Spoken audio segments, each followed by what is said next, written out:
कुछ लोगों की ये समस्या हो सकती कि महाराज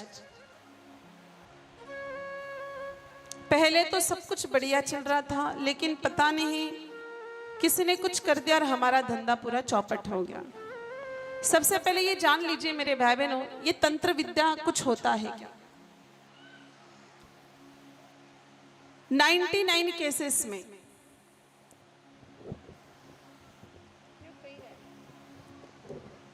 99 केसेस में ये जो तंत्र विद्या वाली बातें होती वो फर्जी होती है।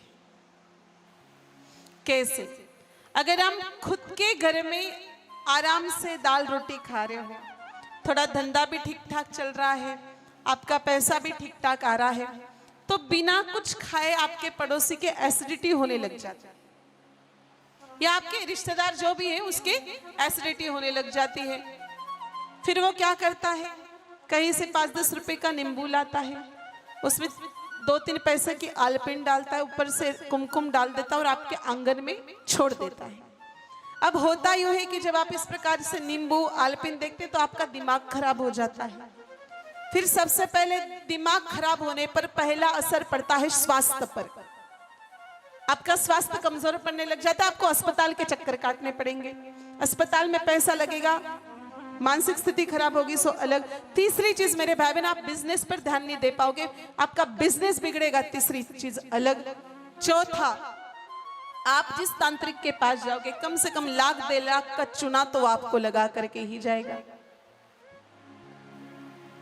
मेरी मानो तो मेरे भाई बहन, अगर आपके आंगन में आपके घर में इस प्रकार से कोई नींबू इत्यादि आपको मिला हुआ है तो आपको चिंता करने की आवश्यकता नहीं है। आप एक काम करिए, उस नींबू के साथ में नींबू लीजिए, उसके 2-3 टुकड़े कर लीजिए बढ़िया, 1 गिलास ठंडा ठंडा एकदम चिल्ड पानी ले लीजिए, उसमें थोड़ी सी आपको नमक मिलाना है, थोड़ी सी शक्कर मिलानी है, और उस पर वो नींबू आपको निचोड़ लेना है और बढ़िया से उसमें चम्मच घुमा करके शिकंजी बना करके गटक जाना है। आपका बाल भी बाका नहीं होगा। आपके पड़ोसी ने इतनी मेहनत की है आपको बर्बाद करने के लिए, कहीं तो गया नींबू क्या लेकर के आया, कहीं से क्या लेकर के, और आप उसकी मेहनत यूं ही पानी में बहा दो, ये कैसे चले? कुछ भी नहीं होगा मेरे भाई बहनों, कुछ भी नहीं होगा, कुछ भी नहीं होगा। अगर आपको लग रहा है कि नहीं महाराज सच में हमारे पर तो किसी ने कुछ कर दिया है ना, हमारी तो ऐसी स्थिति हो गई है, एक बात बताइए मेरे भाई बहनों, केवल नींबू ऐसे घर पर फेंकने से या घर के आंगन में डालने से कुछ होता? तो ये जो 2 देश लड़ाई करते हैं,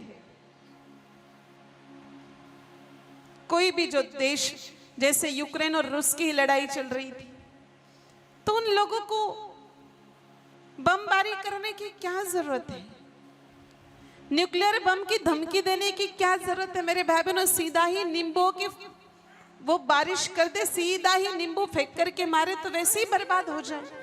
अगर नींबू फेंक करके मारने से कोई बर्बाद होता तो पाकिस्तान को तो ये अतिरेकी भेजने की, ये घुसपैठिया भेजने की तो बिल्कुल आवश्यकता ही नहीं। वो पीओके से ही नींबू फेंक फेंक करके मारे हिंदुस्तान में तो वैसे ही उनके मनसा कामयाब हो जाए।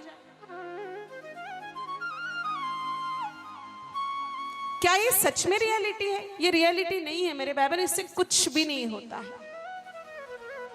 उल्टा जो तांत्रिक होता है मेरे भाई बहन, सारी चीजें उसी पर वापस आ जाती है। और मान लीजिए आपके घर में इस प्रकार से कोई अवांछित चीज आपको मिली है, तो हम आपको एक सुंदर उपाय बताते हैं, एकदम सरल उपाय है। 9 या 11 गाय माता के गोबर के अरणियां छाने चलाते। अरणियां छाने जानते हैं? जो गौ माता सीधा गोबर करती, जिसको थेपा नहीं जाता है, जो जंगल में मिलता है डायरेक्ट नेचुरल गोबर, सूखा हुआ कंडा। 9 या 11 गाय माता के गोबर की अरणियां छाने जला दीजिए, 2 मुट्ठी पीली सरसों उस पर डाल दीजिए और 5 बार भैरव बाबा का नाम लेकर के जो भी आपको अवांछित चीज मिले उसके ऊपर डाल करके जला दीजिए। जैसे जैसे वो चीज जल जाएगी वैसे वैसे वहां के तंत्र मंत्र का प्रभाव जड़ से ही खत्म हो जाएगा, आपको कहीं जाने की जरूरत नहीं पड़ेगी। मेरे भाई बहनों, इन तंत्र विद्या वालों ने हमारा बड़ा नुकसान कर दिया। हमारी माताएं बहनें कहीं पीरों के फकीरों के मजारों पे जा जाके मत्था टेक के आती है।